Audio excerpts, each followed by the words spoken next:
This is Dimitri Lascaris reporting for The Real News from Montreal, Canada. In October 2001, the United States launched a war on Afghanistan under the moniker Operation Enduring Freedom. That war is now in its 17th year, and there is no end in sight. America's Afghan war has produced a refugee population of stunning proportions. In June 2013, the United Nations reported that a total of 6 million Afghan refugees were hosted in Pakistan and Iran, making Afghanistan the largest refugee-producing country in the world, a title held for 32 years. 95% of Afghan refugees are located in Iran and Pakistan, but a relatively small proportion have managed to escape to countries further afield than those two countries.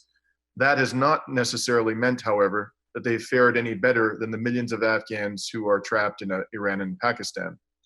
One of those Afghan refugees is currently interned in a detention center in Indonesia called Balikpapan.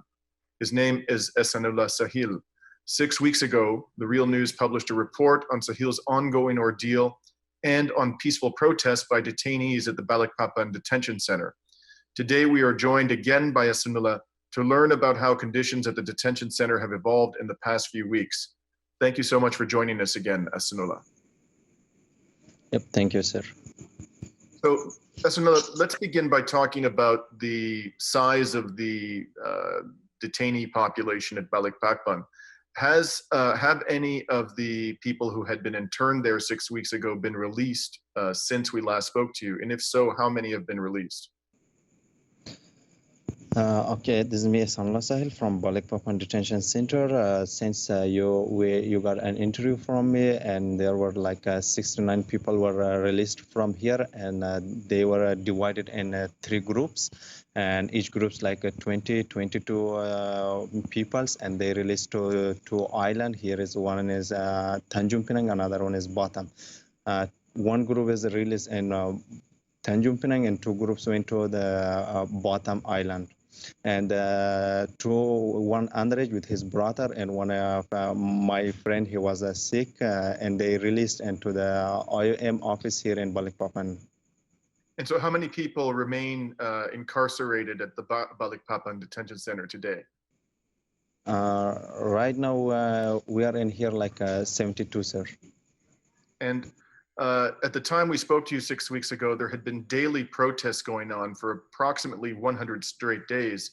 Have those daily protests continued, and how have if so, how have the authorities at the detention center responded to them since we last spoke to you? Yes, sir.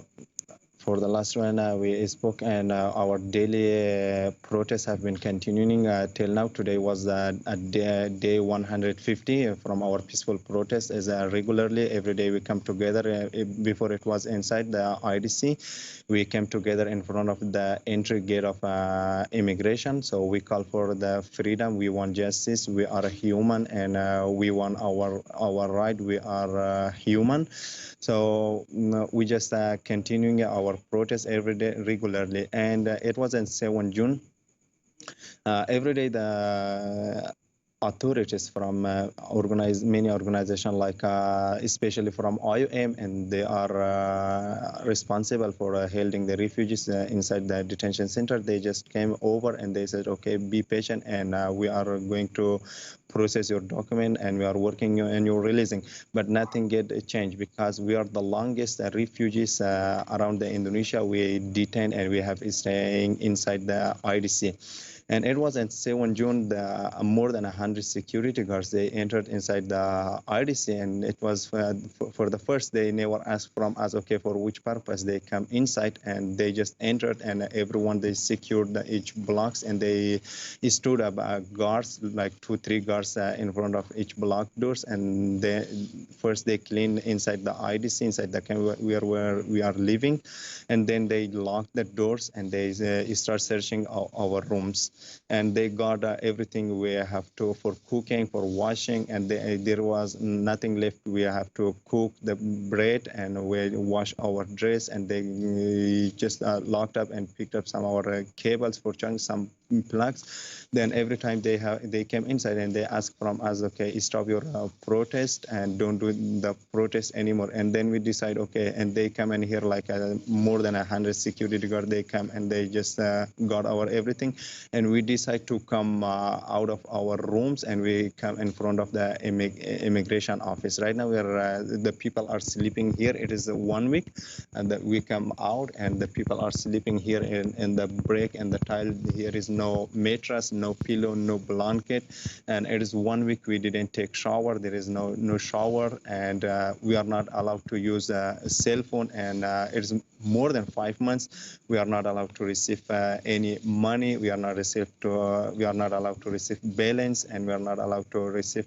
money. So we just contact with our friends there and outside, and they send us balance, and we buy a package and we use it. And here right now I am speaking with you, just I am charge my phone and I try to find a way with the neighbors, with the people coming here, and legally we are not allowed to charge our phone. No one is allowed to charge their phone.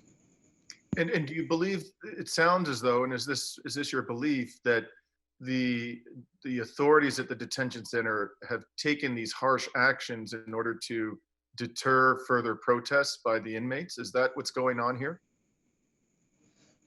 Yes, because they were not agree with our protest, and many times they ask, okay, you're doing your protest, but we are processing your releasing, but our demand is for everyone get released from here as soon as possible. But they says it is not possible to release all of you in one. But we says, okay, but give us the time. But still they don't give us the time, and they just flinching, and they don't give us the time, because the people in here, when they are inside, they are highly frustrated and they depressed, and they cannot endure anymore. There is lots of disease, skin disease, and lots of mental problems, Alzheimer's, and the people, they are just sit somewhere alone, and they are not aiming to speak with the people, and there is not a good quality clinic.